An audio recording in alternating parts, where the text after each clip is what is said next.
예, 매주 수요일은 인베스팅닷컴의 눈, 인베스팅의 눈, 투자를 바라보는 여러 시각들, 국제금융시장의 움직임, 또 주요 포인트들 짚습니다. 인베스팅닷컴 허재범 지사장님 오셨습니다. 어서 오세요. 예, 반갑습니다. 네, 지사장님과 함께 이런저런 얘기하는 게 수요일에 또 즐거움입니다. 예. 미국 증시는 어제는 좀 조정받았지만 잘 가고 있잖아요. 워낙 예, 그렇죠. 뭐 지난해 말에 급락 또 올해 급반등을 했는데 미국 증시도 위험도가 좀 높아지고 있다 이런 분석들이 나오는데면서요. 근거는 뭔가요? 그렇죠. 지금 미국 그 S&P 기준으로 보게 되면은 네.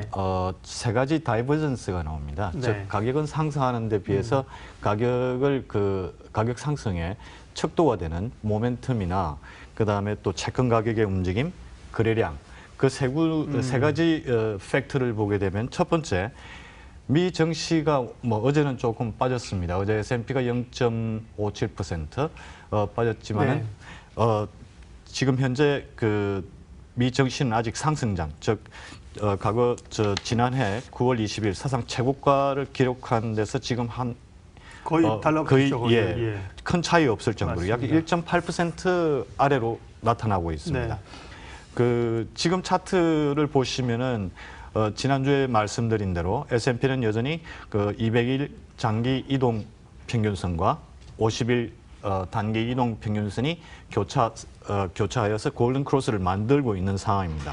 하지만은 기술적인 지표는 그 이동 평균선의 단기와 장기의 기술적인 지표는 상승장을 예고하고 있지만 네. 저 그래프에서 보듯이 지금 S&P 500의 일간 차트거든요. 14일 RSI, 즉 상대 강세 지수를 보게 되면은 어제 한국 시간으로 어제죠. 예. 즉 월요일 장이 끝나고 난 다음에 70을 넘었었습니다. 즉 이 70을 넘었다는 것은 되게 그 RSI 지수가 70을 넘었다는 것은 과매입되어 있는 상황이기 때문에 조만간에 조정이 올 것이라는 상승세가 어느 정도 네. 상승의 모멘텀이 떨어진다는 이야기죠. 그런 부분을 보입니다. 그리고 그 다음 차트를 보시면은 마찬가지로 S&P 500의 예. 일간 차트입니다만은 가격은 지수는 9월 오릅니다만, 초부터 네. 올라가고 있습니다만은 보조지표는 예. accumulation 그렇구나. and distribution이라고 해서 예. 그 볼륨의 추세를 나타내는 선입니다. 거래량 주세요? 그렇죠. 네네. 저 거래량은 지난 1월 달부터 지금 4월 달까지 가격 상승과 반대로 하락하고 있는 것을 보여주죠. 즉 네. 상승의 모멘텀이 그만큼 그 상승을 하게 될 상승세가 네. 강세일 때는 볼륨이 늘어납니다. 거래량이 증가하지만은 그렇겠죠. 거래량이 줄어든다는 것은 더 이상 올라가기가 힘이 겹다는 이야기가 되는 거죠. 그리고 그 다음 차트를 보시면은 네. S&P 그 주간 차트입니다. 주간 차트에서도 지금 이 막대가 캔들스틱 하나가 하루를 나타내는 겁니다만은 한 주를 나타내는 예. 겁니다만은 그 상승세를 보이고 있는 반면 RSI 주간 차트의 RSI는 하향 추세를 보이고 예. 있습니다. 즉 상승과 그 다이버전시가 발생하는 거죠. 추세의 괴리가 네. 발생해서 일단 S&P 500은 가까운 근시일 내에 조정의 가능성이 높다라고 볼 수 있습니다. 마지막으로 세 번째는 채권의 수익률이죠. 채권 수익률이 지난 한 주 동안 하락을 하여 왔습니다. 즉 그것은 트레이더들이 위험 선호 분위기를 상황에서는 채권을 주식으로 투자를 바꾸죠. 그리고 위험 회피 분위기에서는 주식보다는 채권으로 자본을 움직이는 경향이 높습니다. 즉 그런 부분에서 볼 때 지금 S&P는 어느 정도 상승의 여력이 힘겹다는 네, 것을 힘겹다. 볼 수 있죠. 네.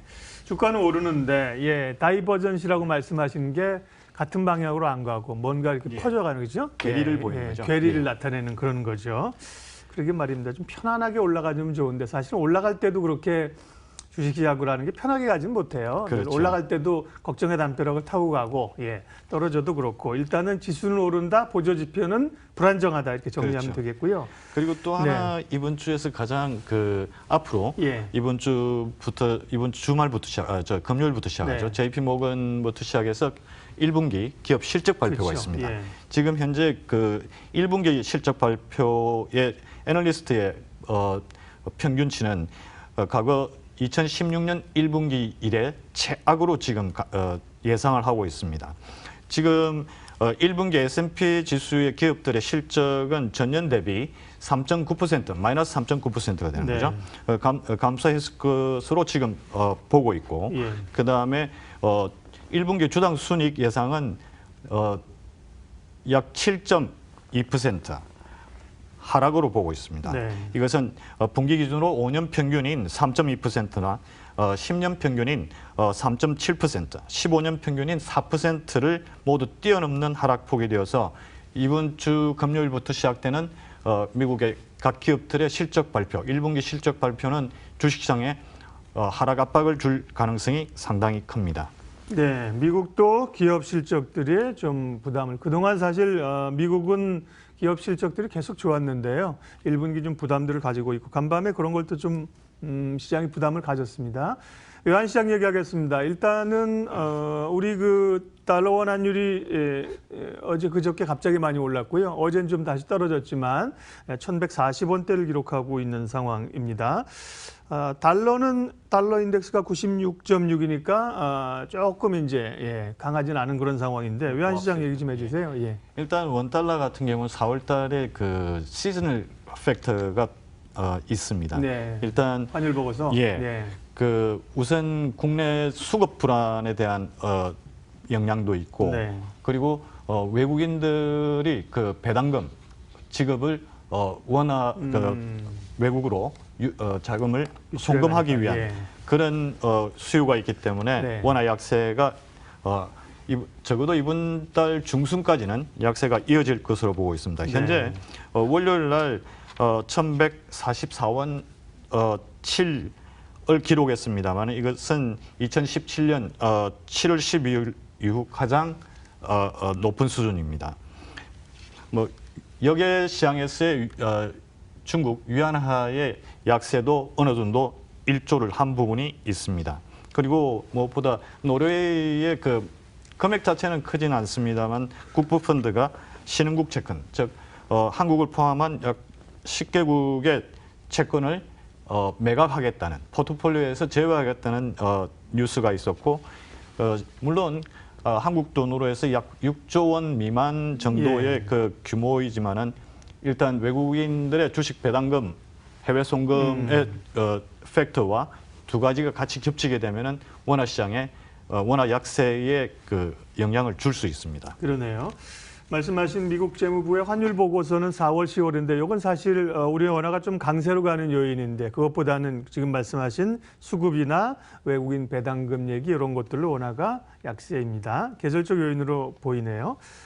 유가가 최근에 전반적으로는 유가가 상당히 안정세였는데 한 40에서 50, 55달러였는데 최근에 보니까 유가 상승 속도가 꽤 가파르대요. 왜 그렇습니까? 유가는요? 예. 유가는 일단 여러 가지 요인이 있겠습니다만 어제의 하락 요인은 러시아 푸틴 대통령이 감산에 대한 의지를 감산을 더 이상 크게 못한다는 식의 어떤 언급이 있었습니다. 예. 즉 그것으로 인해서 하락을 했죠. 현재 유가가 급하게 올라왔던 것은 수요에 대한 팩터보다 오펙 14개국과 러시아를 위시한 비오펙 회원군 10개국, 즉 24개국이 감산을 결정하고 난 다음에 감산을 이행하고 있기 때문에 유가가 지지를 받았습니다만 현재로서는 유가 상승의 폭이 일부에서는 WTI 기준으로 70불, 즉 그렇게 되면은 미국의 트럼프 대통령이 트윗으로 견제하는 또 유가 하락을 요구하는 또는 오펙이나 비오펙 회원국의 정산을 요구하는 그런 트위트 메시지나 압박이 있겠죠. 유가는 지금 현재 양갈래에 있습니다. 경기 둔화라는 우려는 수요에 대한 측면이고 지금 오펙의 감산, 오펙 플러스죠. 오펙과 비오펙 회원국의 감산, 그다음에 이란과 베네수엘라에 대한 미국의 제재, 그리고 최근에 급등을 한 요 며칠간 급등을 한 것은 리비아의 내전입니다. 예.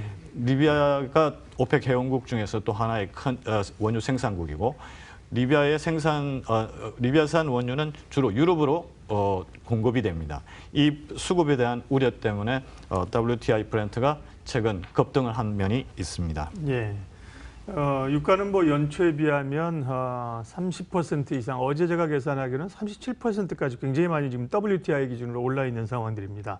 그런 가운데 금값도 또 스멀스멀, 간밤에 보니까 금값이 꽤 올랐습니다. 예, 1,300달러 위쪽으로 이제 올라온 상황인데요. 중국 인민은행이 금을 좀 사들이나 보죠? 그렇죠. 네. 우선 펀더멘탈하게 보면은 금값이 오르는 것은 연준, 특히 트럼프 대통령이 양적 완화, 즉 금리 인하를 요구하고 있는 상황에서는 금이 상승할 수 있는 요인이 되고 있습니다.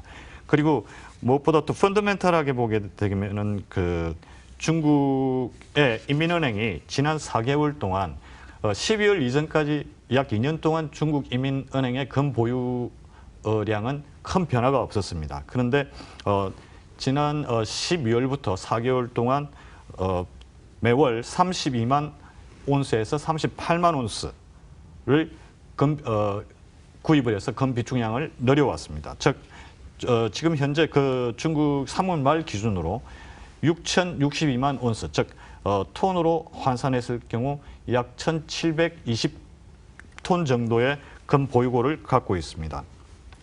네. 왜 중국이 근데 왜 금을 이렇게 사는 걸까요? 뭐 달러는 불안하니까 대체적으로 이제 외환 보유고에 금을 더 채워넣는 건가요? 일단 중국이 금을 구입하는 것은 네. 미 채권을 보유하게 되면 최근 지난해 4번이나 금리 상승을 한 미 네. 채권의 금리 수익률이 높죠. 네. 하지만은 미국 정부가 만약에 연준이 금리를 인하하게 될 경우는 채권의 매력이 떨어집니다. 네. 즉 그러므로 해서 금을 구입하게 되는 거죠. 이제 외환 보유고 가운데 어쨌든 금 비중을 좀 늘렸다는 거잖아요. 그렇죠. 한국은행도 이제 몇 년 전에 금을 많이 사가지고 사실 좀 논란이 된 적도 있었습니다. 예. 저는 그렇군요. 이 네. 뉴스를 처음 접했을 때 조금 우려했던 부분은 중국이 그동안 외환 보유고 중에서 미 국무선 미 재무부 채권을 많이 과다 보유하고 있었죠. 전 세계 최대 보유 국가였었는데 지금 최근의 무역 협상 또는 무역 마찰로 인해서 어느 정도 미국의 채권 비중을 축소하는 게 아닌가.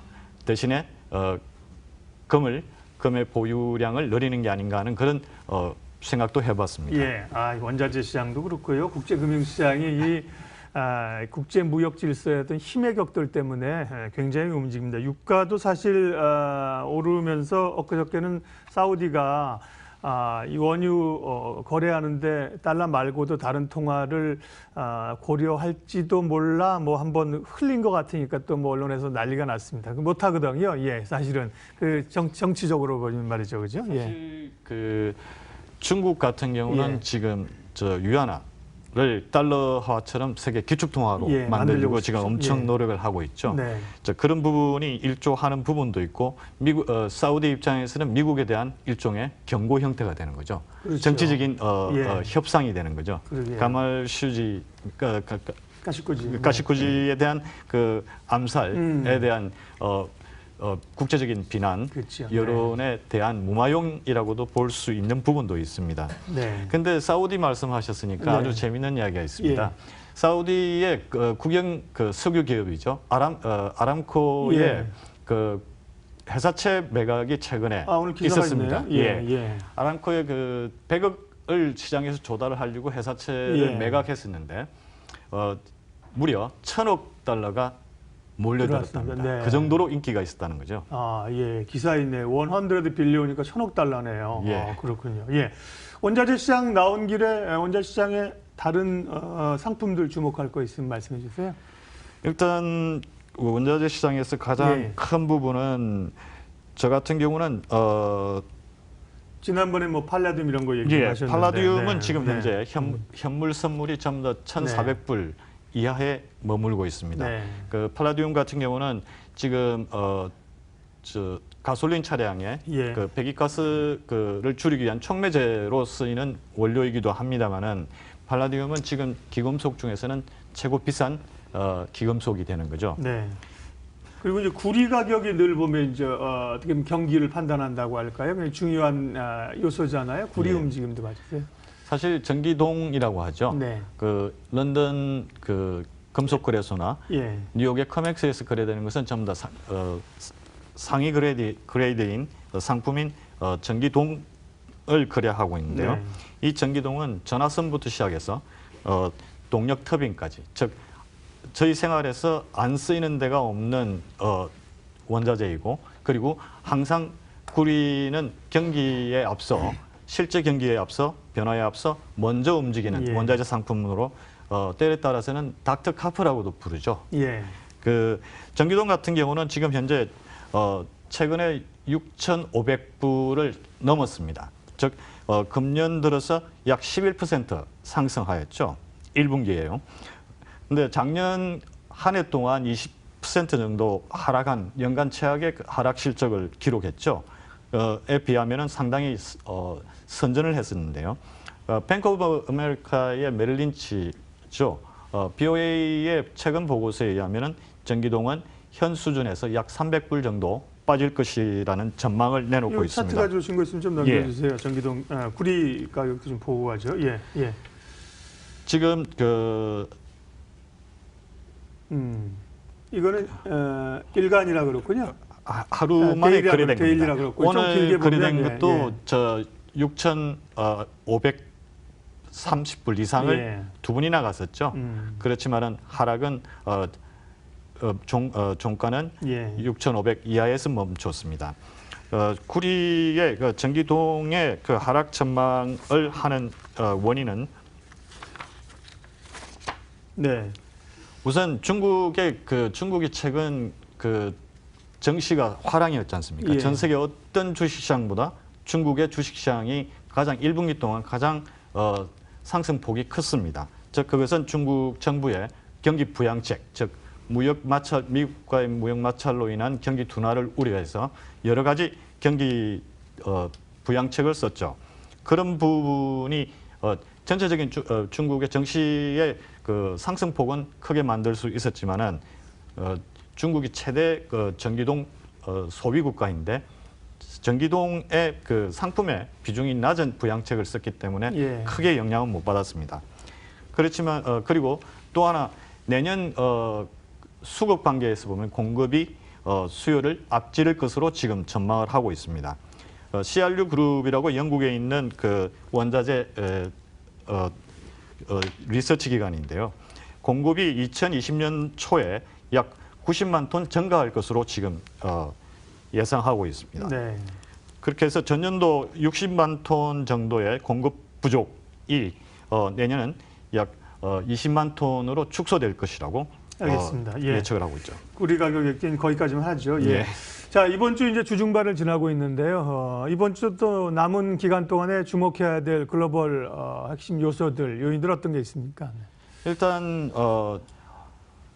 오늘 수요일 같은 경우는 오펙의 그 발표가 있고 그 다음에 EIA 미국 그 에너지청이죠. 에너지청의 원유 재고 발표가 있습니다. 그리고 연준의 3월 회의록이 공개가 됩니다. 그리고 목요일은 미국의 생산자 물가지수, 즉 인플레를 가늠할 수 있는 부분이죠.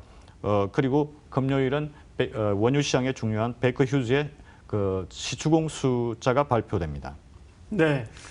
일정들 나머지 정리해 주셨고요. 마지막으로 한 가지만 더 이제 이 브렉시트 얘기가 또 이번 주에 중요한 또 분수령이 되는 날짜에서요. 브렉시트 관련된 얘기 짧게만 해주세요. 브렉시트는 지금 4월 12일이 브렉시트 일단 연기하는 예. 날이죠. 예. 그 연기가 되고 안 되고에 따라서 노딜이 되느냐 아니면은 연기가 되느냐의 그 관건입니다만 네. 지금 현재 그저께 독일, 어제 프랑스에 이어서 연기를 해주는 조건을 지금 요구를 하고 있습니다. 연기를 하기 위해서는 독일이나 프랑스나 EU에서는 영국 정부가 의회가 일정 부분 요구를 들어달라는 이야기인데요.